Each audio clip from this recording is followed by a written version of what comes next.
What's good, y'all? Basketball is back. Well, technically it's back. Preseason basketball kicked off today with the Nets and the Lakers playing, with the Nets winning 123-97. But I'm just happy to see basketball back in some capacity, man. And you know, we gotta talk about it on this channel, Reading Those Hoops. I'm your host, Tyreek. Be sure to leave a like, subscribe if you are new. This is a place where we talk all about NBA basketball. So if you love hoops, this is the place for you. And with preseason kicking off, we're going to be talking about basketball pretty much daily from this point forward, as long as I have something to talk about. So be sure you are subscribed. Be sure you have notifications turned on. If you're listening on podcast platforms, leave a 5-star review. I'm on Apple, Spotify, Google Pods, all those good places, man. I appreciate all the support. And let's get into the game. Today, the Nets ended up beating the Lakers by about 26 points. The stars for Brooklyn did not play. There was no KD. There was no Kyrie Irving, of course. I guess he's still not vaccinated, but we're not going to get into that. And James Harden also did not play.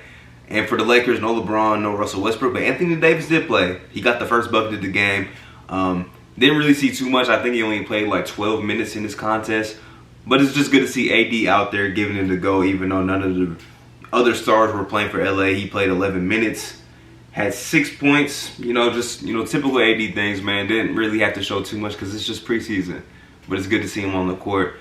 As for the Nets, I like what I've seen from the vets that were out there. I'm happy to see LaMarcus Aldridge back playing basketball. For those of you who maybe don't remember, he retired during last season after he got to Brooklyn because he had a heart issue, and he said basically he wants to put his health in front of everything.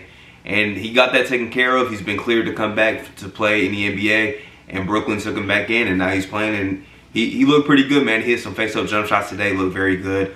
One thing about the Nets that I really like what they did this offseason, the Lakers also did it too, it's just adding depth and adding, more experience to this roster, man. I think both of these teams struggled with having, deep rotations last season. We've seen that with Brooklyn when their top guys were injured, when Kyrie went down, when James Harden went down. It was hard to replace, that production in any capacity. And I think in a way they kind of have done a good job of getting guys in this season that maybe can help if there are injuries that are dealt with, or maybe just, giving guys nights off during the regular season. There won't be that much of a drop-off. I want to start with, we already mentioned Aldridge coming back. I really like the Paul Millsap addition. That was one of the later additions in the offseason, but I think that's going to pay off to be one of the biggest moves, man. They lost Jeff Green in the offseason, which we talked about a lot.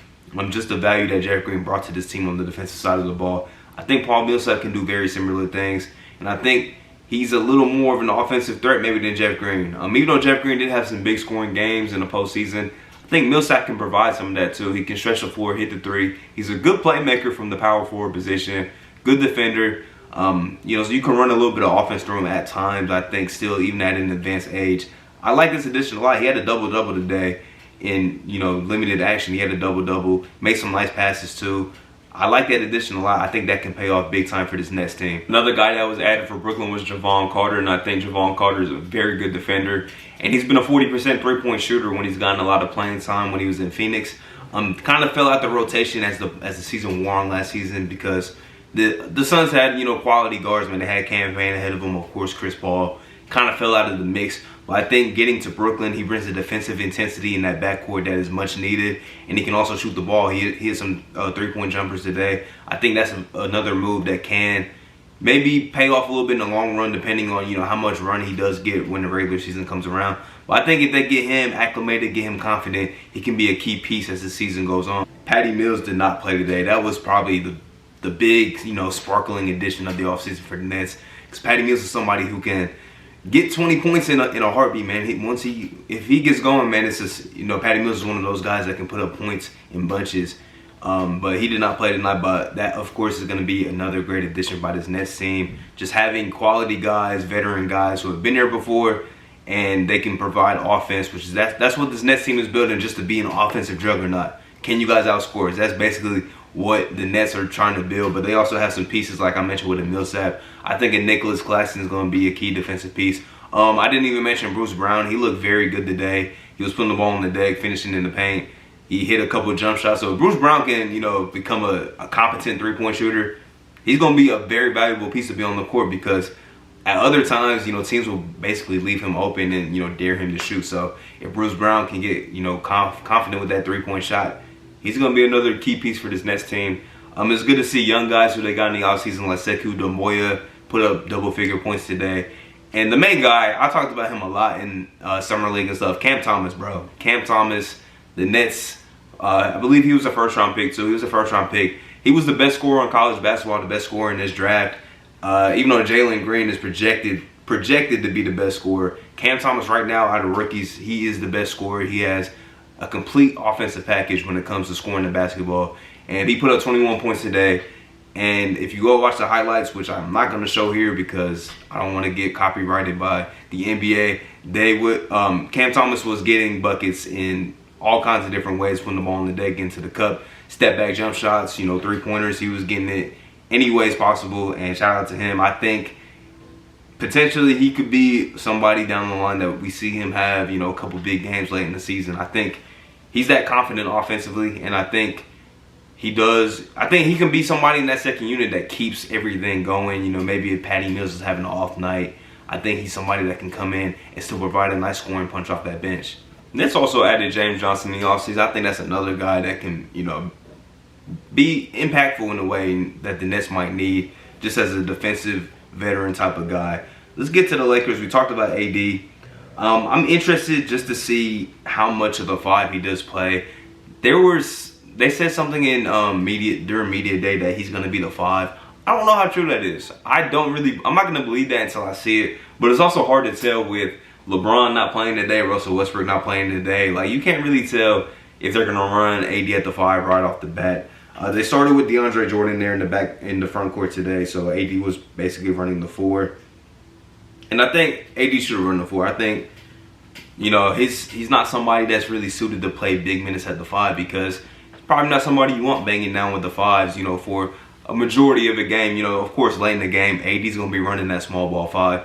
But you don't want to force him at the 5 every minute that he's on the court because he's somebody that's dealt with injuries his entire career. But I'm not really going to, nitpick what the Lakers did because obviously LeBron didn't play, Russell Westbrook didn't play, and it's preseason. But what I did like to see is the guys that they did bring in look pretty confident on the offensive side. I think Kendrick Nunn and Malik Monk are going to make that Lakers second unit really, really fun.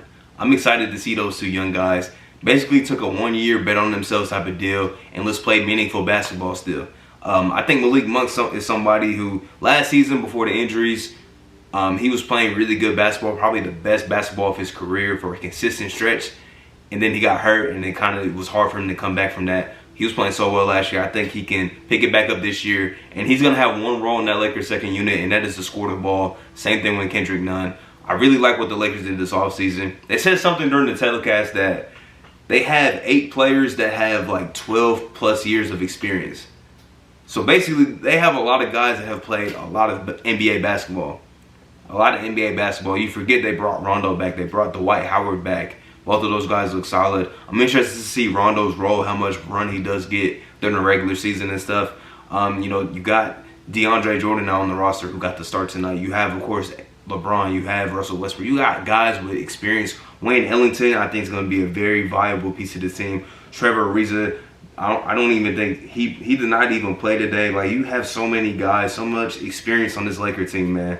So that's the one thing about this team. They have a lot of experience. They have a lot of vets, but they also have youth, man. You still have Malik Monk. You still have Kendrick Nunn. You still have THT on the roster. You got guys that are still youthful, and I think those guys are all ready to produce this season coming up too. So the Lakers, I think they're in a very good spot. I like the fact for both of these teams that they are a lot deeper this season than what they were the prior year. I think you've seen that once injuries hit these teams, it was hard to make up for that. You had THT playing big-time minutes and being the go-to player on the offensive side. For the Nets, you had KD basically doing the majority of everything on the offensive side when Harden and Kyrie went down, or sometimes Harden was in there by himself, or sometimes Kyrie was in there by himself.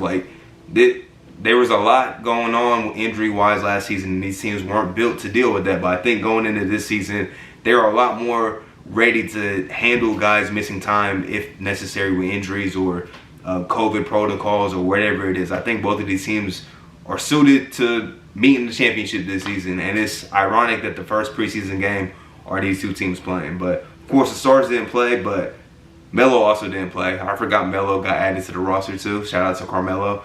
Of course, the stars did not play except for Anthony Davis, but I'm just happy NBA basketball is back, man. And I don't know how many preseason games I'm going to recap, or maybe I'll just watch and see, and anything I want to talk about, I'm going to talk about. But, of course, the first game since, July? Since Game 6 of the finals in July, you already know I had to turn the camera on and talk some hoops, man. Excited that NBA is, we're nearing the regular season. And as for this channel, I plan on talking hoops every single day. As long as I have something quality to talk about. I'm not going to force myself to talk about games that I don't want to talk about. But as long as there's stuff that I want to talk about, I'm going to turn the camera on. We're going to talk some hoops, man. But as always, it's Reek Knows Hoops. I'm your host, Tyreek, and I appreciate y'all for tuning in. I appreciate all the support. Be sure to leave a like, subscribe if you're listening on Apple Podcasts. Leave a 5-star review, and I'll talk to y'all next time, man. Peace.